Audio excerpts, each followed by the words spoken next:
If you find yourself in the constant state of always needing to come up with a brand new, exciting idea, then this video is for you. The fear of staring at one of these bad boys without a single lightning bolt of inspiration coming to slap you in the face can be crippling. But if you use a few techniques to properly train that big, juicy, creative muscle of yours, you'll start to find that you're going to look at blank pages more with a giddy childhood glee than with searing, abject terror. And that's my aim today, to show you a few of the techniques that I've been using over the last 5-6 years that have helped me massively.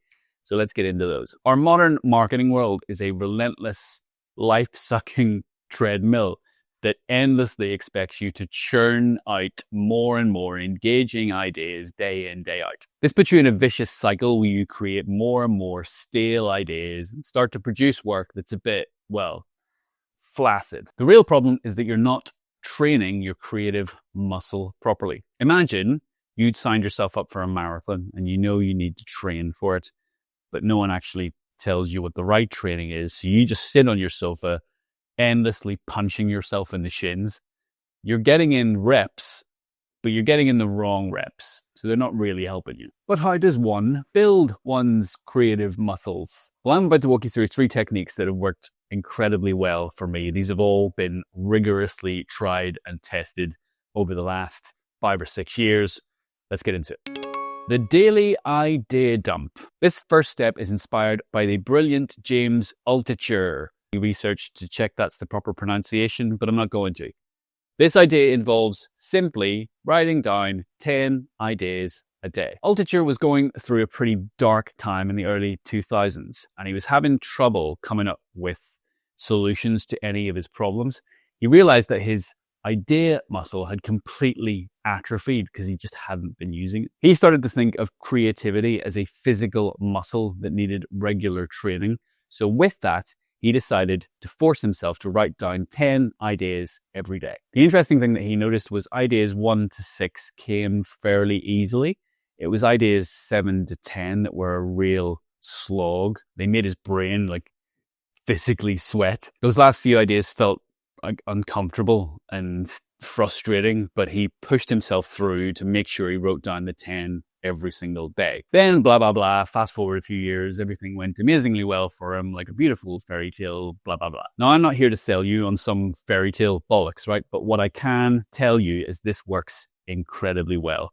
And I can tell you that through a lot of experience. Every video you're seeing on screen right now came to me as a result of doing this day in, day out for an entire year. An entire year gave me enough content ideas for the next 10. When you force yourself to do this every single day, you break through the barrier where your brain just wants to give up. And that's the part where the benefits really start to show. If you struggle to write 10 and you force yourself to write 20, and suddenly the 10 doesn't seem so bad. But you need to go into this process accepting the fact that you're going to write some awful stuff, thoroughly useless. But it doesn't matter. You never have to show these to anybody. This process is all about quantity, not quality. Let me show you how I do it. Okay, you're going to start with a notepad, or you can write this down digitally, whatever you prefer. I'm not the boss of you. You do you. Obviously, the aim of this is to write down 10 ideas every single day. Now, I'm not going to tell you what to write those ideas about, but a nice way to start and to ease you into the process is this. The very first week you do this, the 10 ideas you write are the subjects you're going to write 10 ideas about, right? So for example, let's say I wanted to come up with ideas around content or short stories I wanted to write, or meals I wanted to learn how to cook, or I've got a few random ones in mind where I come up with fake band names. And it just forces you to come up with stuff. But the first week, write down 10 categories. And by the end of the first week, say you do it Monday through to Friday every week, you have the weekends off, you're not a monster. You have 50 categories that you're going to hit. And then when you start week 2, you look at the categories, you go, right, today I'm going to write 10 about content. The next day you go, I'm going to write 10 ideas for short stories. I'm going to write down 10 things I want to learn how to Out of make, I'm going to write down 10 ridiculous band names. And you just keep going from there, but you force yourself and you push through and you write down 10 every single day. And another thing that's useful, at the end of every month, you go through the 10 ideas you've written every single day and you pull out the good ones, because most will be awful. But occasionally there'll be a little diamond in the rough you want to pull out and save for future reference. All the other ones can just stay in here and you can come back to them whenever you want. But it's an exercise in repetition. Remember, it's all about quantity, not quality. Just get it done. But think of this as a creative workout. You're not doing it every day to win a medal. You're doing it just to get the reps in. On to the next.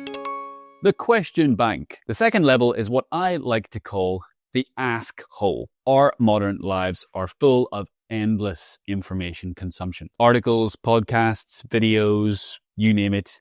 It's all flying at us at a ridiculous pace. But instead of just passively consuming it, I want you to start actively questioning it. Let me know if this happens to you, okay? So you stumble across something that you really like, right? A really cool video, a really awesome bit of artwork, a great song, whatever it might be.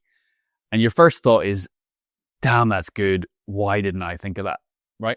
You'll have had that thought before. And the reason you think that is because you know you're more than capable of coming up with an idea like that. You just didn't. You might have got close to it before or created something sort of similar. But the reason you didn't come up with this specific one that you're now looking at is because you were never put in the right environment to come up with it in the first place. But the technique we're going to go through now will help you manufacture those environments so you can come up with better ideas more often. And it all revolves around asking better questions. Picture yourself in a meeting and you're being asked this question.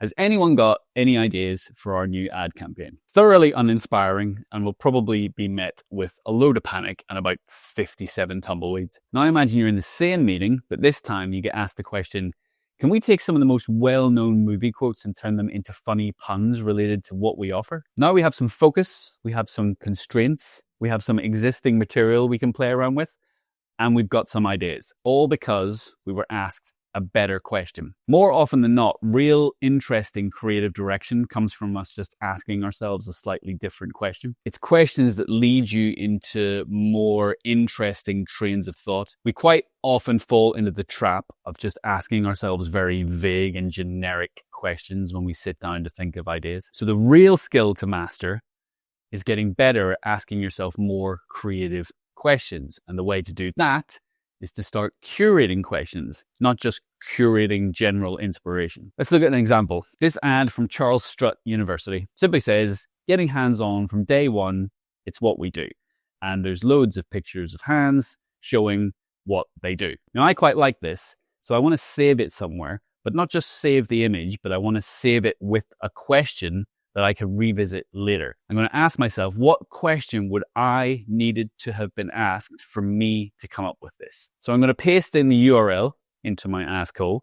So I've got it saved for future reference. And then alongside it, I'm going to write down the question I would have needed to have been asked for me to come up with something like this. And that question is, what popular idiom or phrase can I find that sums up what we offer? And how can I represent that idiom in the most literal way possible? Bang. They've used the phrase getting hands on, and then they'd literally put a load of hands on that billboard. I can now use that question in future scenarios to send my brain in a different train of thought. Let's try this one for IKEA next. You can see they've taken different products that help you with sleep and reframed them into other different products that help you with sleep. So again, I'm going to plonk the URL for this one in. I'm going to write down the question. In this case, it's what's the quick, ineffective fix for what we offer? How can I mock it by making my offer look the same with similar branding and packaging, but ultimately show that my offer is superior? So IKEA have taken sleeping pills here and turned them into pillows, which are obviously a much more desirable fix for sleep than popping a load of pills. And I'm taking that and reframing that question. And the more you do this, the larger your bank of curated questions will be.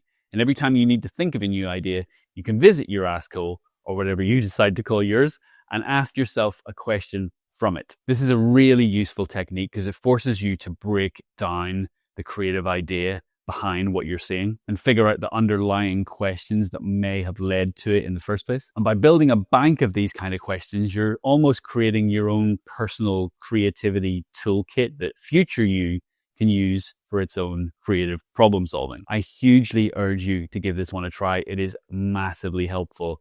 To save these things, you can use whatever tool you want, really, but I've left a link to my Ask Cole down below if you want to use that. I've put together a short list to start you off. You can add these questions to your question bank and then start adding your own. Right, on to the next.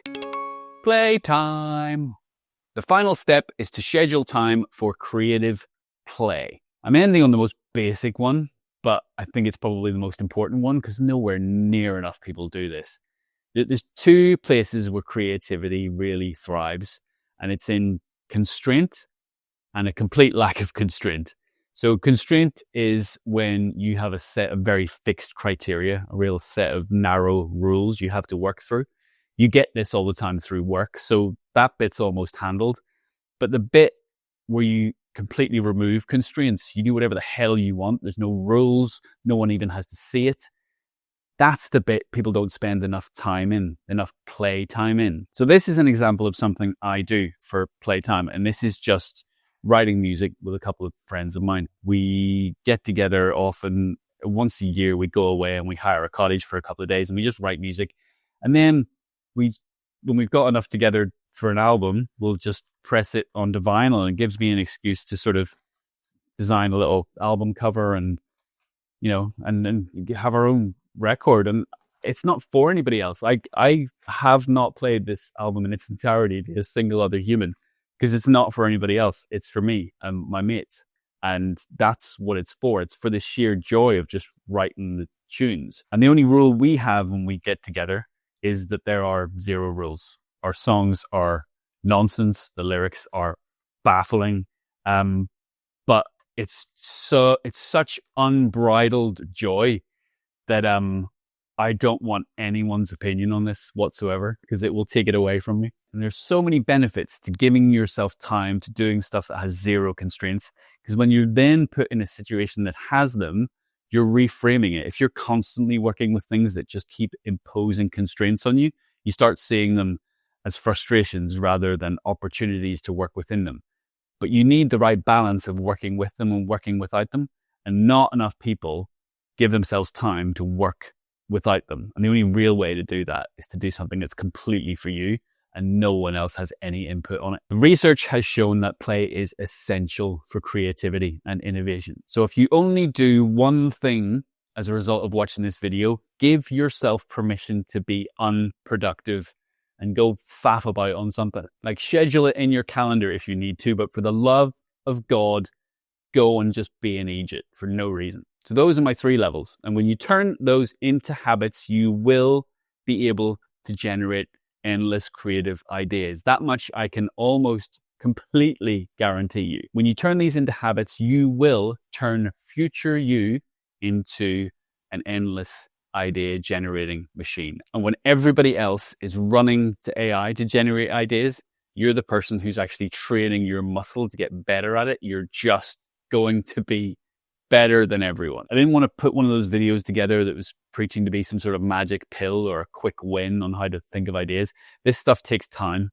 You need to turn these things into routines and practices. But like with anything else, the more you practice it, the better you will get. And now that you've got all of those new ideas rolling around your head, you're going to need to know how to sell them to a bunch of grey-faced corporate types covered in cufflinks and hair gel.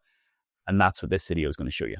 So go to that video.